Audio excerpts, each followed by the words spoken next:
So yung dati naming dinadaanan, yun pa ay may project ng widening. So dahil rainy season ito, puro putik na naman yung daanan namin. Tatlo kami ngayon ni Bro J at saka ni Bro Junabi. Ayan. Hello everybody.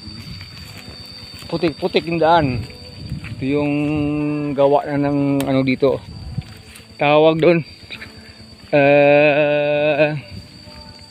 Backhoe. Excavator kasi nauna dun noong ilang mga linggong dumaan. Umulan kahapon ng hapon kaya pati yung mga motor hindi wala. Ito yung mga daanan, grabe puro putik. Ito na naman yung ano namin dito, problema pag dito kami dumaan. Pero pasalamat tayo kasi talagang matatapos do ito ngayong papasok ng summer. Tatapusin talaga. Pag ganito, puro simentado na yung daanan namin. Papunta po dito sa Sitio Ali, Barangay Malublob, Leon, Iloilo. Yan po, ganda na ng daanan ito pag nasimentado na. Pag ito ay fully cemented na, no problem na. At least ay malapad na yung daan. Naglapad din man to, no? Pag masiminto, double lane na ayusan. Ganda no, ganda no. Yan.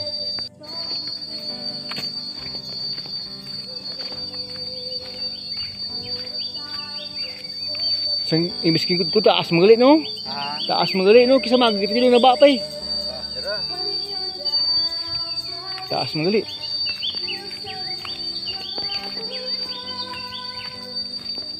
Yung unang ginawa ay widening na clearing at widening. Pero malamang mga September above ito dito mauumpisa ng cementing. Humigit kumulang ito siguro 3 kilometers mula dito hanggang dun sa barangay proper ng Malublob Ayan Ito yung pinakamataas. May mas pataas pang area doon.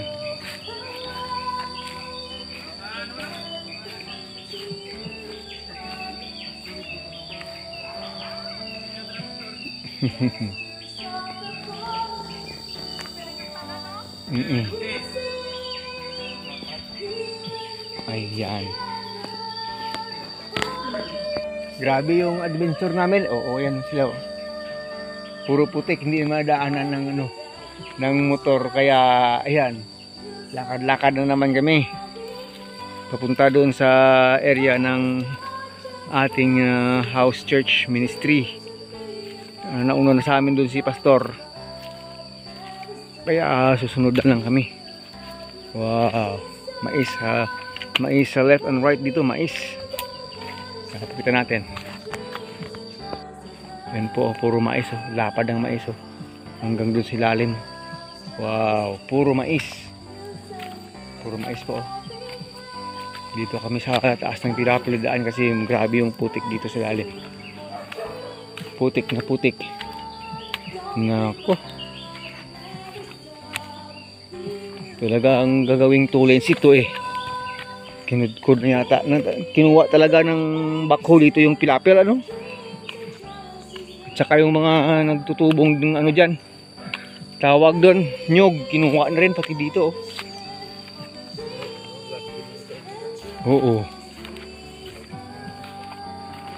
Kukunin pa yan ng loader at saka grader yan dyan. Magwa-widening para maka 2 lanes talaga. Magiging parang provincial or national road na siya someday. Talagang ganyan yung mangyayari dito. Farm to market road po ito, pero concreting kaagad. FMR. Yung nakita natin kanina dun is kulang-kulang 50 million yung budget, 49 million plus. Nakapaskil kagad kanina dun sa taas. Kaya sabi kanina ni Kuya doon ay talagang hindi pwedeng hindi na gagawin na umpisaan na talaga. Next year naka-award na talaga. Next year okay na kami. Wala na kami masyadong problema sa aming dadaanan dito. Ito yung daanan namin. Malapit na rin isang taon di kami nakadaan dito. Kasi mahaba yung summer time, El Nino time. Dito tayo sa Pilapil dadaan. Oh, mauna ka bro. Mauna ka. Yan, daan na namin oh. Oh, parang magtumba ako dito. Ganda. Ito yung tulay natin. Puno ng nyog na ito. Pupunta doon kasi masyadong maputik. Dandanin mo ha. Basi masumpa ang buli ha. Nako, nako. Make sure na okay. Si Bro Junabian doon pa. Oh, wow. Ganda ng ano si taas oh. Ayan. Balancing. Nauna na si Bro Jaden. Malamang nilagyan nila ng ano dito. Ng RC pipe kasi mayroong kanal dyan. Oh, balance. Tulay-tulay sa puno ng nyog. Maraming puno ng nyog yung tumba. Kaya? Yeah.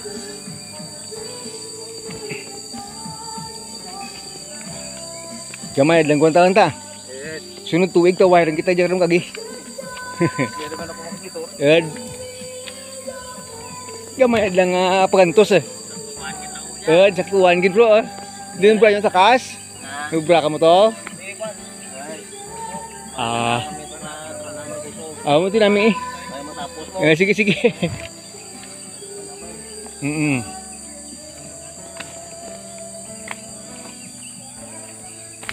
Okay. Punta na sa ilalim. Adventure day. Sa bagong ginagawang kalsada. Yan po yung papunta na yun doon. Papunta na yun sa barangay na talaga. Pero dito po kami nadaan sa shortcut dito. Ito yung shortcut na daan dito.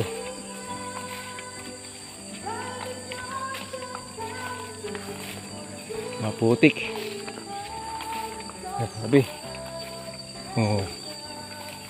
Bilis ni Bro Jay doon, no? Kasi bago yung ano niya eh. Bagong overhaul yung kanyang makina. Kaya mabilis ang lakad niya. Bagong overhaul. Wala siyang iniindang sakit eh. Bagong overhaul eh. Pero pag tinamaan ako, parang hindi makalakad. Maikang-ikang lang. Nako.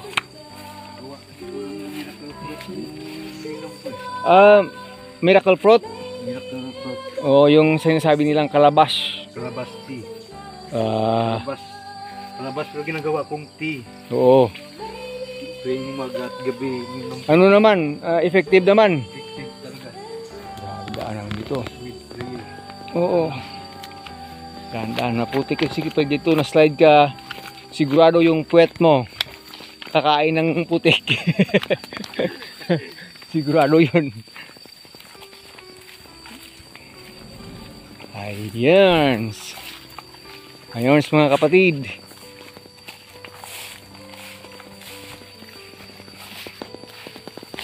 Natapos na kami dun sa bagong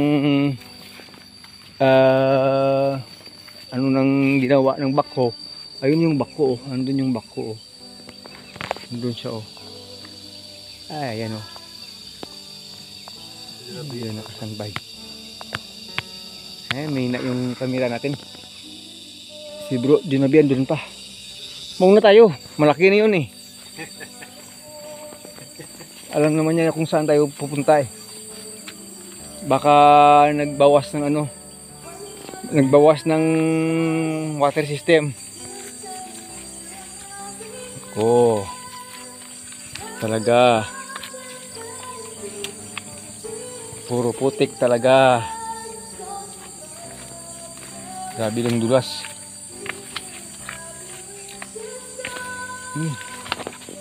May mga bangin-bangin dito. May mga daan sa taas yun.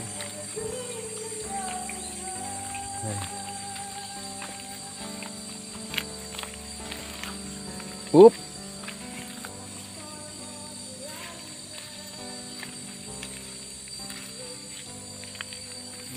Noong kabataan ni Bro Jay, ito tinatakbo pa lang ito eh. Ngayon wala na eh. Pwede pa rin. Pwede pa rin takbo-takbo pero hindi na masyado gaya dati. Iba na rin kasi pag nagkakaedad na. Iba na kasi yung site mo eh. Oo. Parang Pati, nasusuling. pati paningin mo, pati balance mo. Ganyan talaga.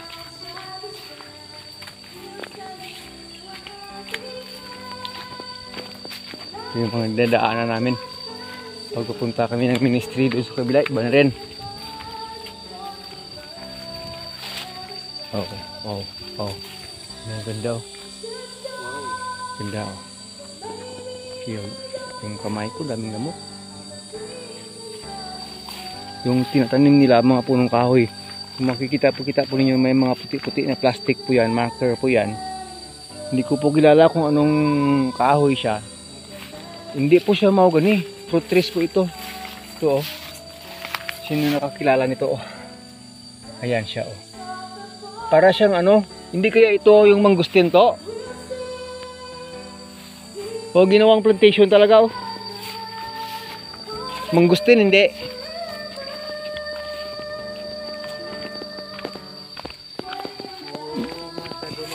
Hindi mo kilala yung tanim? Dahon. Oo, yun yung dahon niya oh. Oo, yun oh. Yun po siya. Yung dito na puno, dalawa eh, tubo oh. Ginawang plantation talaga oh. Yun po. Hindi ko alam kung anong ano siya, pero makikita po ninyo dyan hanggang sila. May mga plastic na yan, markers po yan. Rambutan ba o mangustin? Hindi tayo ano sa ganyang klase ng kahoy eh. Familiar eh. Yan po. Yan. Dire-diretso.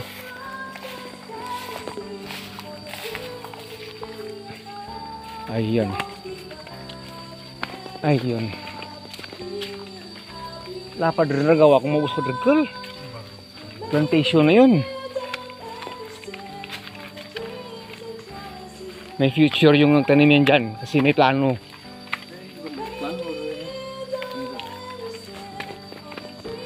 Pag yan may mga 3 years, 4 years from now, yung dito sa ilalim to, iba na rin eh. Pagkita ko, oh. Iba na rin dito, oh. Iba na rin ito, oh. Ito iba, oh. Ano naman to? Ayan, oh. Iba siya, oh. Kamansi? Durian?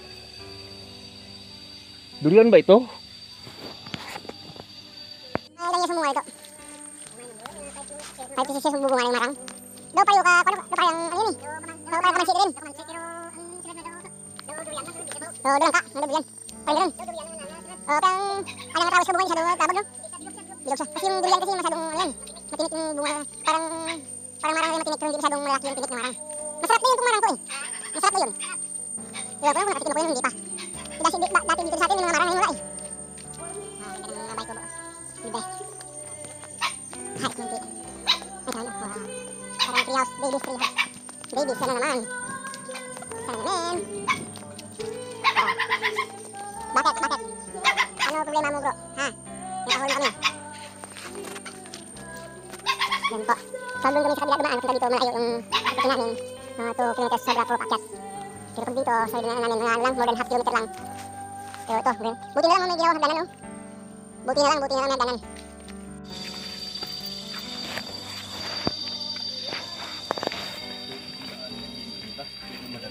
Oh, hindi daw yan madulas pero madanlag lang.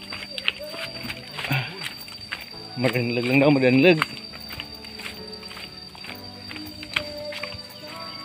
Okay, bye.